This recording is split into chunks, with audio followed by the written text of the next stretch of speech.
From the outside, David and Lisa Manning lived the kind of life that many could only dream of. Nestled in a sun-drenched corner of suburban Houston, their two-story colonial home stood as a symbol of success, stability, and love.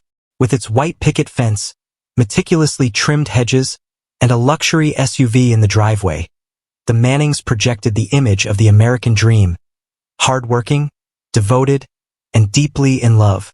David, 38, was a senior software developer at a fast-growing tech firm. He was quiet, intelligent, and methodical, the kind of man who spoke less but listened more. His co-workers described him as dependable and modest, never one to boast about the life he built. At home, he was the doting father of two: a 12-year-old boy, Caleb, and an 8-year-old girl, Mia. Every Saturday, he made pancakes in the kitchen, always shaped like animals or superheroes. Every evening, he checked homework, read bedtime stories, and kissed his wife goodnight. Lisa, 35, was a real estate agent with a magnetic charm. She was vibrant, quick-witted, and beautiful, the type of woman who turned heads in any room. After starting her career later in life, she rose quickly through the local real estate scene, making a name for herself with her sales skills and her warm, confident demeanor. She was a devoted mother, always showing up to school events in designer heels, with homemade cupcakes in hand. To their neighbors and friends, Lisa was the soul of the Manning household, the social planner, the holiday decorator, the life of every backyard barbecue. Together, David and Lisa were an image of unity. They held hands at church, hosted annual Christmas parties, and even wore matching Halloween costumes. Their social media feeds were filled with vacation photos, smiling faces on beaches, family hikes in the mountains, romantic anniversary dinners with wine glasses raised.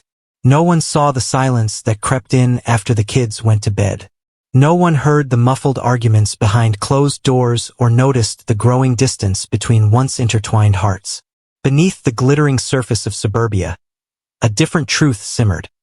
A truth buried under layers of unspoken resentment, unmet desires, and slowly dying love. David suspected something was off, but he didn't press. Lisa smiled, laughed, and kissed him like everything was fine, but something had changed. Something irreversible. And soon, the perfect couple would become the perfect tragedy. The first time Lisa Manning met Greg Stanton, it was strictly professional, or so it seemed. Greg was the type of man who commanded attention the moment he walked into a room. In his early 40s, divorced, tall with a tailored beard and an even more tailored suit, Greg was one of the top real estate developers in Houston. He owned several commercial properties, luxury condominiums, and was known for flipping high-end homes in elite neighborhoods. To Lisa, he was more than just a client, he was an opportunity. They met at a networking brunch hosted by the Houston Board of Realtors. Lisa was there to pitch herself to potential clients and partners. Greg noticed her instantly. She wasn't just attractive, she was confident, ambitious, unafraid to speak her mind. And that, to Greg, was intriguing. Within a week, Greg had asked Lisa to co-list one of his luxury properties in River Oaks. It was a career-boosting move, the kind of listing that could add zeros to her annual income and push her into an elite bracket. David congratulated her. He always supported her ambitions, even when it meant she came home later, spent weekends showing houses, or answered phone calls at the dinner table. What David didn't know was that Lisa's phone had started lighting up late at night with Greg's name. At first, it was business, price changes, inspection dates, client updates. Then came the jokes, the compliments, the late-night texts that read more like flirtation than work. "You looked amazing today. That dress, damn. I don't usually like agents, but you're different. Wish I had a woman like you in my life." Lisa knew the line was being crossed, and yet, a part of her thrilled at the attention. After years of being a wife, a mother, a caretaker, Greg made her feel like a woman again. Desired, admired, seen. Their first kiss happened in Greg's black Mercedes after a closing. They were parked outside a wine bar, where they just celebrated the sale of $1 million property. He leaned in. She didn't pull away. That night, she didn't go home right away either. What began as stolen kisses and quick rendezvous in his penthouse suite soon evolved into something deeper. Lisa found herself drawn to him, not just sexually but emotionally. He was exciting, powerful, dangerous in all the ways David wasn't. Greg spoke of things like travel, luxury, risk. He made her feel like she was living, not just surviving. Meanwhile, at home, David began to notice the small shifts. Lisa had a new phone password. She laughed at messages she wouldn't share. She took longer to get ready, started wearing expensive lingerie he'd never seen before. She no longer wanted to cuddle on the couch, and her kisses felt obligatory, not affectionate. He asked questions. She gave vague answers. Just work stuff, she'd say. You don't trust me anymore? She'd counter when he pressed. David wanted to believe it was stress, burnout, a phase. But the growing distance between them wasn't imaginary. It was real, and it was getting wider every day. One afternoon, while cleaning the bedroom, David noticed Lisa's tablet buzzing with notifications. Her back was turned. Curiosity and fear got the better of him. He opened it. There, in a string of messages between Lisa and Greg, was confirmation.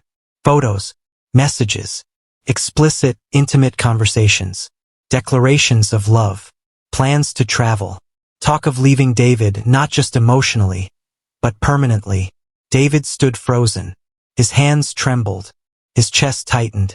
It felt like someone had reached inside him and pulled out everything he thought was real. The night David confronted Lisa, the house felt colder than usual, not from the air conditioning, but from the emotional vacuum that followed his discovery.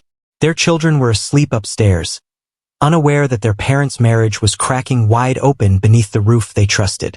David had waited until the kids were in bed, until the kitchen was clean, and until Lisa was curled up on the couch with a glass of wine in hand. He sat across from her, his expression unreadable, his voice low but sharp. I saw the messages, Lisa. She didn't flinch right away. Instead, she blinked at him, her lips parting slightly as though unsure how much he knew. For a second, David hoped she'd confess, cry, apologize. What messages? She said calmly, playing dumb. Between you and Greg Stanton, he replied, holding up her tablet. Everything, Lisa. The photos, the sex messages, your little vacation plans to Cabo. A long silence followed. Her face paled, and her grip on the wine glass tightened. David, she began. You're cheating on me, he interrupted. With your client. The man you've been texting while we sit at the same dinner table. She dropped the act then. Her face contorted, not in guilt, but in anger. You went through my messages? My private stuff? She snapped, standing abruptly. That's low, David. That's controlling and controlling. David stood, his voice rising for the first time. You're sleeping with another man, Lisa. The kids stirred upstairs. A floorboard creaked. They both fell quiet for a moment, breathing hard, staring each other down. Lisa finally turned away and walked into the kitchen, pouring herself another drink. Her hands were trembling, but her voice returned to that cold, clipped tone. It's not what you think. David laughed bitterly. Then please enlighten me. What do I think I saw? It wasn't serious. It started as flirting. I was bored, David. You come home. You're tired. You barely look at me. Don't put this on me. I'm not. But it wasn't like I planned it, she said. It just happened. Greg made me feel alive, like a woman again. You mean like sex again? You weren't there for me anymore, she snapped. You were just existing, going through the motions, always tired, always working. You stopped seeing me, David. David clenched his fists, biting back tears. So you betrayed me because I worked hard to give you this life? Lisa looked at him for a long, tense moment. Then, quietly, she muttered, maybe I wanted something more. Those words, something more, hit David like a bullet. After everything they had built, every sacrifice, every late-night run to the pharmacy when the kids were sick, every anniversary, every shared dream, she wanted something more. He left the living room without saying another word, slamming the bedroom door behind him. That night, he didn't sleep. He lay awake in the dark, staring at the ceiling, the images from the messages playing like a broken reel in his mind. For the next few days, they barely spoke. The silence was deafening. Lisa stayed out longer, took more showings, and David quietly installed a tracking app on her phone, something he hated himself for, but needed. What he discovered next shattered what little was left of his heart. Greg wasn't just a fling. He was making plans with Lisa, long-term plans. She'd told him she wanted out of her marriage, that she was done pretending, that she was tired of the dead weight and ready to start fresh. She referred to David as a drone in one message. Another said, "I want him gone, Greg. For good." David printed them, all of them, but he didn't take them to a lawyer. He took them to a gun store. Yet, for all his rage and heartbreak, David didn't act right away. A part of him still clung to hope. Maybe she would wake up, realize what she was throwing away. Maybe she'd remember who they were, what they'd built. Lisa, on the other hand, had already crossed the point of no return.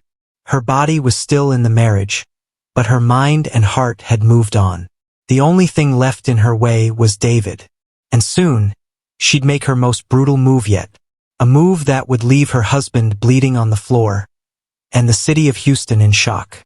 It was a humid Friday night in July when Lisa made her move. The Texas heat clung to everything.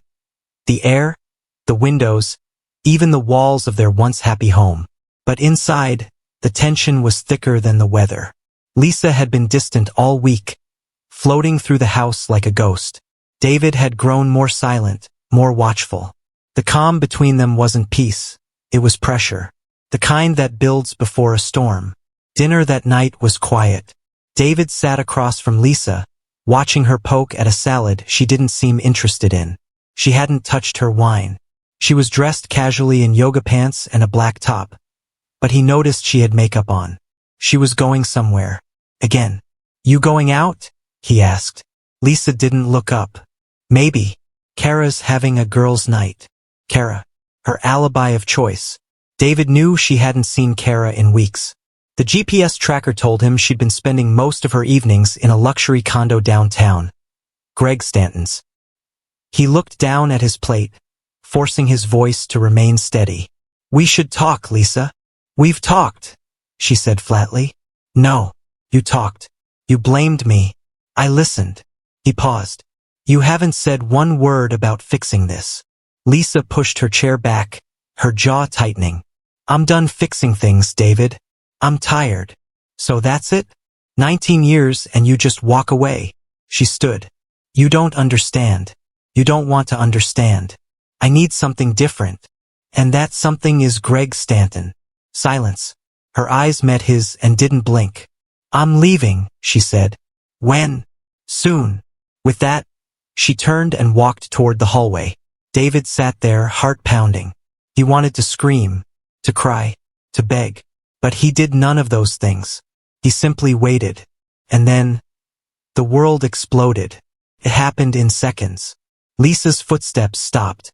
Then came the click of a gun hammer. David turned his head just in time to see her standing at the hallway entrance, holding a Glock.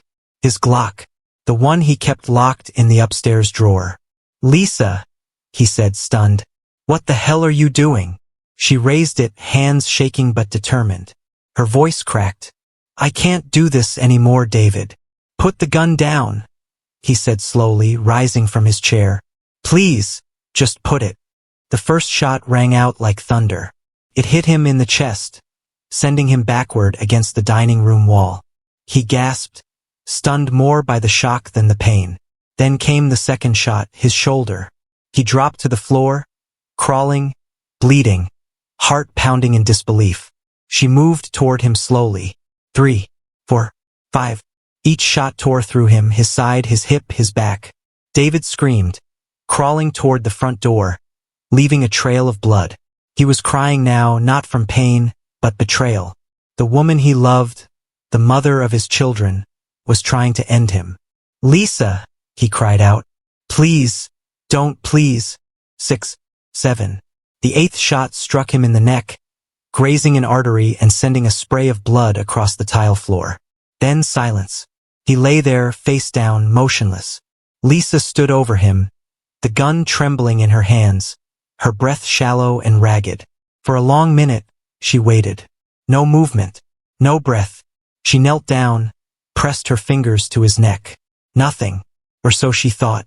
She dropped the gun beside his body, wiped her prints off with her sleeve, and called 911. "Help," she sobbed. "My husband's been shot. Someone broke in. He tried to stop them. There's so much blood." The dispatcher began asking questions. Lisa faked the panic well. She screamed, wailed, even gave a shaky description of a masked man. The police and paramedics arrived within 10 minutes. The neighborhood lit up with red and blue lights. Yellow tape went up.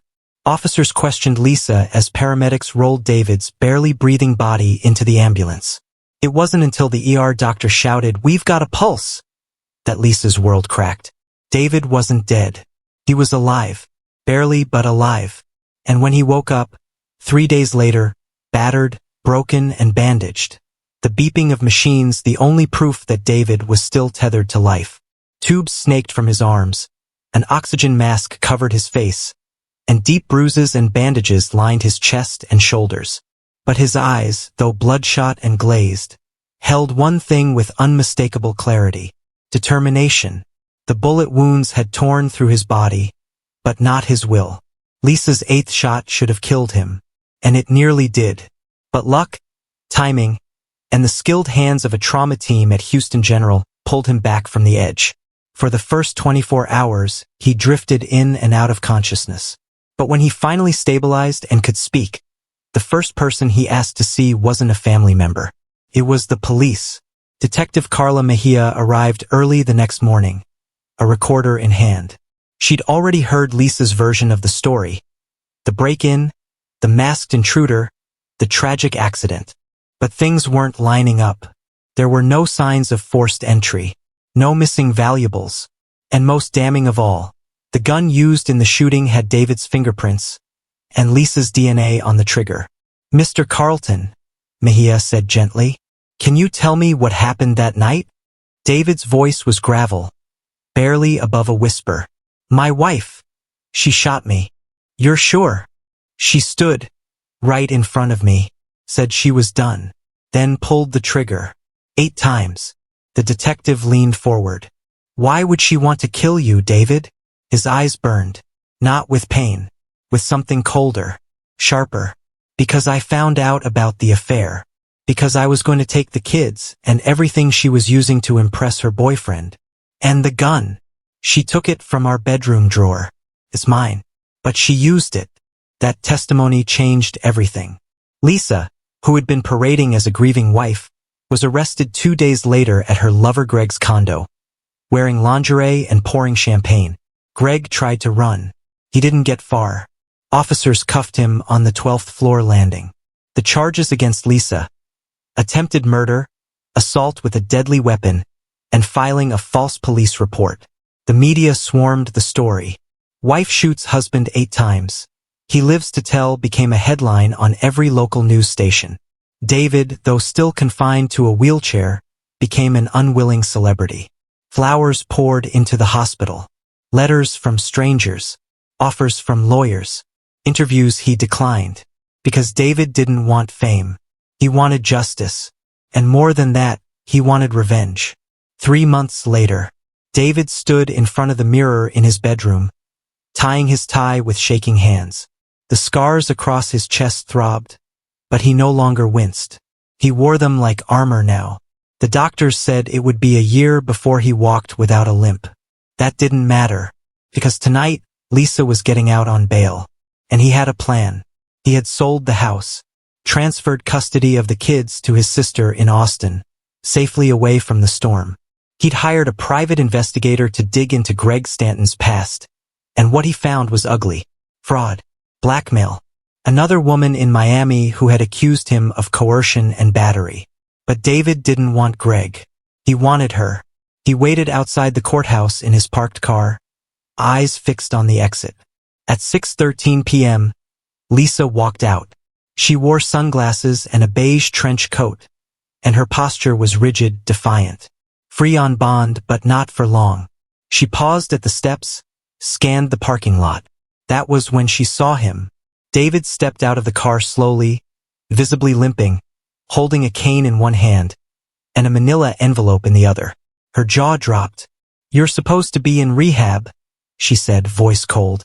"I'm healing faster than expected," he said with a faint smile. She crossed her arms. "What do you want, David?" He handed her the envelope. She opened it slowly. Inside were the printouts, the same ones he'd discovered months ago. The affair. The messages. Her plans to leave him. Her words about wanting him gone. Lisa's face drained of color. "You think this changes anything?" David stepped closer. "No," he said, "but this does." From his coat pocket, he drew the small pistol he'd legally purchased a month earlier. Her eyes went wide. "David!" He didn't wait. Bang. The shot hit her in the stomach. She stumbled back onto the courthouse steps, gasping. People screamed. Chaos erupted. Bang, bang, bang. 3 more shots rang out, chest, shoulder, neck. David stood over her, calm, breathing hard, as Lisa bled out in the same cold, deliberate way he once had. When police arrived, he placed the gun on the pavement and raised his hands. "She shot me 8 times, he said quietly. "I gave her 1 for each." The nation was already buzzing by the time the ambulance declared Lisa Carlton dead at the courthouse steps. Within hours, news outlets from coast to coast flooded the airwaves with the headline, "Man shot 8 times by wife survives. Kills her after she makes bail."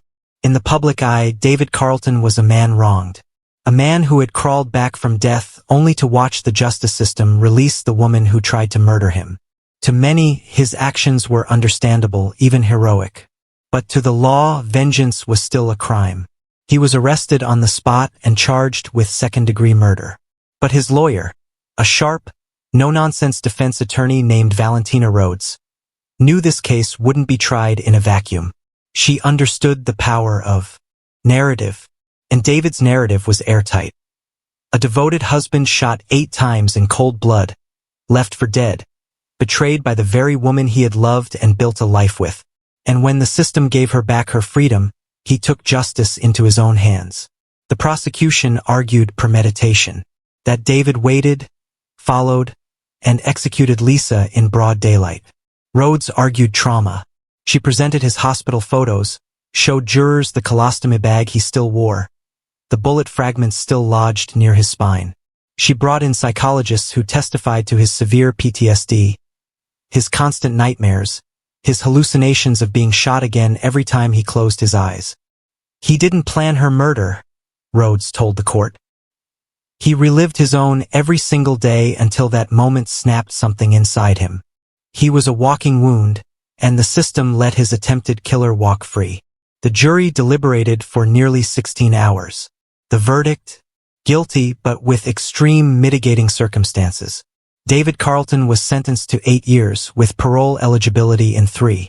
Public opinion remained divided. Some saw him as a vigilante. Others, a tragic figure pushed too far. The court of law saw both. Inside prison, David was neither victim nor villain. He kept to himself, read constantly, and volunteered in the prison infirmary. He refused interviews, refused book deals. He didn't want to capitalize on what happened. He wanted peace. 3 years later, David was granted parole. He walked out of Huntsville Correctional with a slow limp and a small duffel bag, declining the cameras waiting outside. He moved to a small town in Colorado under a new name, where no one knew his story. He worked at a hardware store, lived quietly. Sometimes people noticed the faded scars on his neck and hands. But no one asked, and he never told, because the story was over. But the ghosts? They stayed. In the quiet Colorado town, David lived a life stripped of noise. No reporters, no lawyers, no Lisa. Each morning he opened the hardware store. He stocked shelves, fixed tools, helped old men find screws and mothers replace broken latches. No one knew his past, and he liked it that way. But some nights the silence broke. A loud pop in the dark, a flash of her face, the echo of her voice cold and final. You should have stayed out of my way. He'd jolt awake, gasping, drenched in sweat. The scars throbbed. The ghosts whispered. He never remarried, never dated. He visited his kids when they were ready, told them the truth, his version, not the headlines. And then he let them go, too. David Carlton survived 8 bullets and lived long enough to bury the woman who fired them. But some wounds even time won't heal, and some ghosts never leave.